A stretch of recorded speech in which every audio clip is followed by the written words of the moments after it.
দীর্ঘ সময় ধরে বন্ধ রয়েছে স্বাস্থ্যকেন্দ্র, যার ফলে স্বাস্থ্যকেন্দ্রের একাধিক বিল্ডিং ভেঙে গিয়েছে দরজা জানলাও। স্বাস্থ্যকেন্দ্র সম্পূর্ণ ঝোপঝাড়ে পরিপূর্ণ, নেই নিয়মিত চিকিৎসা ব্যবস্থা। এমনই বেহাল ছবি উঠে এলো পুরুলিয়া জেলার মানবাজার ২ নম্বর ব্লকের অন্তর্গত আক্রো প্রাথমিক স্বাস্থ্যকেন্দ্র থেকে। অবিলম্বে স্বাস্থ্যকেন্দ্রকে পুনরায় নিজের রূপে ফেরানোর দাবিতে সরব হয়েছেন গ্রামবাসীরা।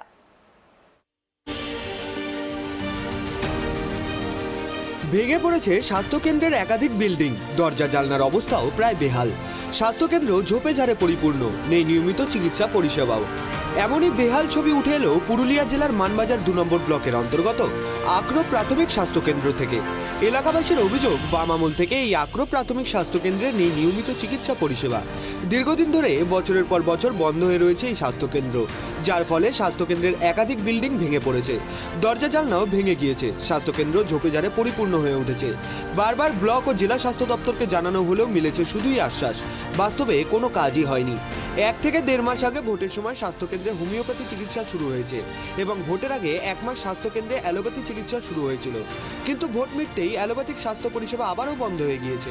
কোনো রকমে হোমিওপ্যাথি চিকিৎসাটুকু চলছে, এমনটাই দাবি এলাকাবাসীর। তাদের আরও অভিযোগ, 4 থেকে 5টি অঞ্চল বা গ্রাম পঞ্চায়েতের মানুষকে প্রাথমিক চিকিৎসা করাতে ছুটতে হয় বান্দোয়ান বা বাড়ি হাসপাতালে। তাদের এলাকায় স্বাস্থ্যকেন্দ্র থাকলেও সেখানে নেই ডাক্তার, নার্স, শুধু পড়ে রয়েছে স্বাস্থ্যকেন্দ্র ভবন, তাও আবার বেহাল অবস্থায়। দীর্ঘ আন্দোলনের পরেও এখনো পর্যন্ত সেই স্বাস্থ্যকেন্দ্রে নিয়মিত চিকিৎসা ব্যবস্থা দেওয়া হয়নি বলে অভিযোগ। পাশাপাশি সামান্য কোনো দুর্ঘটনা ঘটলে সামনে স্বাস্থ্যকেন্দ্র থাকা সত্ত্বেও সেই স্বাস্থ্যকেন্দ্রে চিকিৎসা না হওয়ার কারণে জীবনের ঝুঁকি নিয়ে তাদেরকে বাইরে যেতে হয় চিকিৎসা করানোর জন্য। ডাক্তার না থাকায় ডাক্তার না দেখিয়েই ঔষধ বিভাগ থেকে ওষুধ নিয়ে বিনা চিকিৎসায় বাড়ি ফিরতে বাধ্য হন অনেকেই। আমরা চাইছি তো বেহাল অবস্থা যাতে না থাকে। উন্নয়নের চারদিকে জোয়ার বইছে, তাহলে আমাদের এই জায়গাটা ফাঁকা কেন? আমাদের এই জায়গাটা একটুকু ধ্যান দিলেই হবে। এত সুন্দর একটা জায়গা আছে মেন রোডের গায়ে। আমার এই জায়গার থেকে বাঁকুড়া, পুরুলিয়া, রাঁচি, জামশেদপুর, ঝাড়গ্রাম চতুর্দিকে যোগাযোগ আছে। পেশেন্টে একটু প্রাথমিক চিকিৎসাটুকু পাক।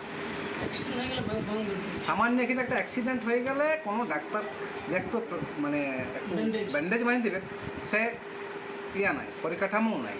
তো সেটা যদি থাকে, ওই ব্যান্ডেজটা বাঁধিয়ে আমরা টাটা যেতে পারবো, ঝাড়গ্রাম যেতে পারবো, রাঁচি যেতে পারবো, কলকাতা যেতে পারবো, বাঁকুড়া যেতে পারবো, সব রকমের যোগাযোগ ব্যবস্থা আছে। অথচ আমাদের এই হসপিটালটা এই অবস্থায় পড়ে আছে। আমরা চাইছি এই হসপিটালটা একটু দেখুক সরকার। এত কিছু হচ্ছে, আমাদের হসপিটালটা হবে না, সব কিছুই তো হচ্ছে। আচ্ছা, এখন কি চিকিৎসা বন্ধ রয়েছে না চিকিৎসা চলছে? হোমিওপ্যাথিকটা চলছে, ম্যাডাম খুবই ভালো। অ্যালোপ্যাথিকটা ছিল 27 তারিখে, সে বেরিয়ে গেছে।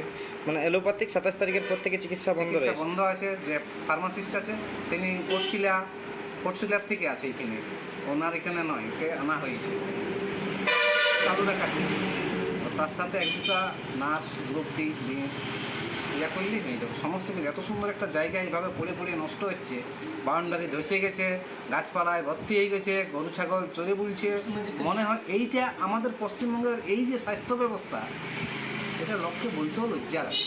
আমরা নিজেরা ফেরত যাই চিকিৎসা করাতে, কেন যাবো আমরা? আমাদের সব কিছুই আছে, অথচ কিছুই নেই। কি দাবি করছেন আপনারা? হসপিটালটা তৈরি করে দেব। এত সুন্দর একটা জায়গা আছে, নতুন কোনো কনস্ট্রাকশনের দরকারই নাই। আমার এই জায়গাটা, আমার এই অঞ্চল, বড় অঞ্চল, আক্রো অঞ্চল, জামতলিয়া অঞ্চল, সমস্ত অঞ্চল এবং এমনকি বান্দনের আশপাশটা, এদিকে ঝাড়খণ্ড আছে, ঝাড়খণ্ডটা সম্পূর্ণটা আক্রোগ্রস্ত চিকিৎসা করার জন্য। আমরা দেখেছি প্রত্যেকটা রুমে 2 জন করে স্টাফ থাকতো, সকাল থেকে মোটামুটি 1টা-2টা পর্যন্ত লোক গিজগিজ করতো।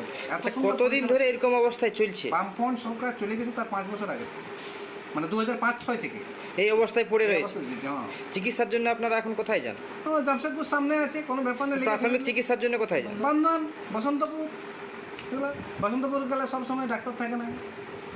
বান্দন গেলে বলে তোমরা অন্য ব্লকের বাড়ি চলে যাও, বাড়ির কোনো সব যোগাযোগ নাই। বাড়ি হচ্ছে বড়াবাজার থানার পাশে বাড়ি, আমাদের মানবাজার 2 নম্বর ব্লকের মানে কোনোটায়। সেইটা হচ্ছে আমাদের ব্লক মেডিকেল অফিস। এর থেকে আর মানে দুর্ভাগ্য কিছু নাই। একটা ব্লকের মাঝখানে একটা মেডিকেল অফিস, মানে মেডিকেল মানে হসপিটাল থাকলে সেটা হয় সবারই সুবিধা হয়। আর জামতলিয়া, মানবাজার, নালকাটোভা, বুড়িবান, ওরা কি বাড়ি যাবে? মানবাজার যায় ওরা। এই আমরা বিষয়ে যাই বারবার। এই বিষয়ে আপনারা কি জানিয়েছিলেন ব্লক সবাইকে জানানো হয়েছে, ব্লক প্রশাসন জানে, বিডিও জানে, এমনকি আন্দোলন হয়েছে, সিএমএইচ নিজে এসে এই তো আবার সিএমএইচ কি জানিয়েছেন আপনাদেরকে? সিএমএইচ আমরা আশ্বাস দিয়েছে যে ব্যবস্থা করছি, আমার ডাক্তার শর্ট আছে। এত বছর বছর ডাক্তার বেরিয়েছে, যাচ্ছে কোথায়? কেন রাজ্য সরকার করছে না যে তাদেরকে 5 বছর বেরার পর 1 বছর বাধ্যতামূলক গ্রামে চিকিৎসা করতে হবে, নাহলে রেজিস্ট্রেশন দিব না? একটুকু বেশি দরকার, একটুকু ব্যবস্থা নিলে চিকিৎসা ব্যবস্থা পুরো গ্রামাঞ্চলে শেষ হয়ে যাবে। কলকাতার বুকে পৌরসভার এলাকায় একটা ওয়ার্ডে 3 থেকে 4টা হসপিটাল আছে, তারপরে সেখানে এইমস মাল্টিপারপাস হসপিটাল বানাচ্ছে। আমাদের গ্রামে কী বলছে না, একটা ব্লকে একটার বেশি মেডিকেল হসপিটাল থাকে না। বর্তমানে এলাকাবাসীরা চাইছেন এই স্বাস্থ্যকেন্দ্র আবারও তার নিজস্ব রূপে সেজে উঠুক এবং নিয়মিত চিকিৎসা দেওয়া হোক এলাকাবাসীকে। কিন্তু এখন এই এলাকাবাসীর দাবি কতদিনে পূরণ হয় সেটাই দেখার। পুরুলিয়া থেকে অমিত কুমার মাহাতোর রিপোর্ট, ট্রাইব টিভি।